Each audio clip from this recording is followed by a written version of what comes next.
네, 급변하는 외환시장 상황 전문가와 함께 짚어보겠습니다. 오늘 IM증권 박상현 연구원 연결돼 있습니다. 안녕하세요. 예, 안녕하세요.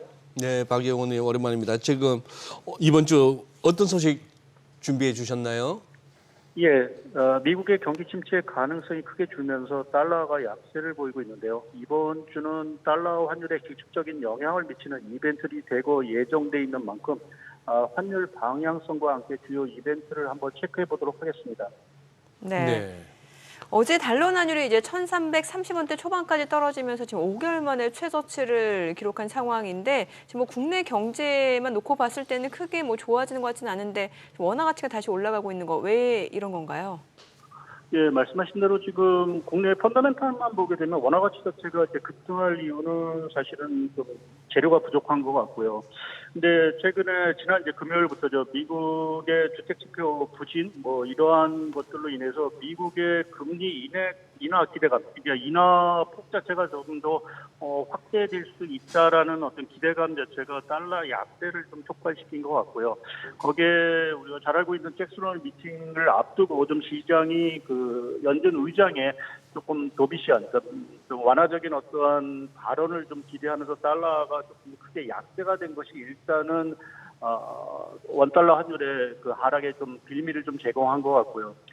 반면에 이제 우리나라 같은 경우는 이번 목요일 날 금통위에서 아마 금리 동결이 될 거로 좀 생각을 하고 있습니다. 그래서 네. 한미 간의 정책 금리의 어떠한 그 축소, 역전폭 축소 이러한 부분도 원달러 환율에 좀 반영이 되고 있는 것 같고요.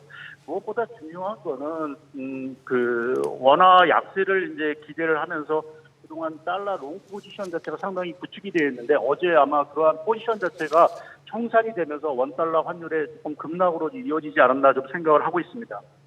네. 자, 이번 주 이제 금요일이죠.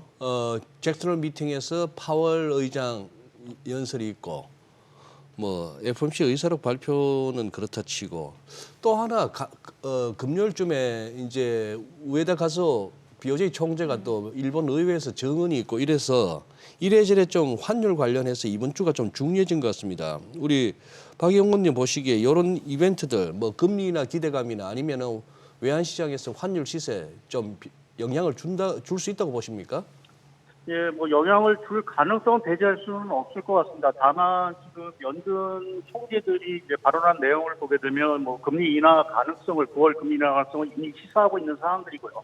파월 의장도 뭐 금리 인하 가능성을 시사하긴 하겠지만 그렇게 아주 시장이 원하는 좀 강력한 금리 인하 시그널, 뭐 빅컷이라든지 이러한 대답을 좀 주지는 않을 거로 좀 보고 있어서 환율에 미치는 영향은 좀 제한적이지 않을까라는 좀 생각을 하고 있고요. 이제 문제는 이제 BOJ 총재의 의회 발언인데 만약 또 추가 금리 인상에 대한 어떠한 강한 멘트를 한다라고 하면 엔화 가치 자체가 요동을 좀 칠 수는 있을 것 같습니다. 근데 지난번에 한번 혹독한 좀 어떨까요? 좀 경험을 했기 때문에 네.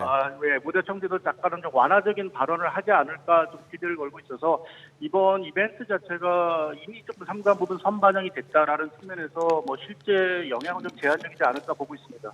네. 미국 민주당 이제 전당대회도 이번 주에 진행이 되는데 해리스 부통령 그리고 트럼프 전 대통령이 이제 접전을 벌이고 있는 양상이죠. 이 지지율 변화에 따라서 달러 흐름 어떤 영향을 미칠 거라고 보시나요?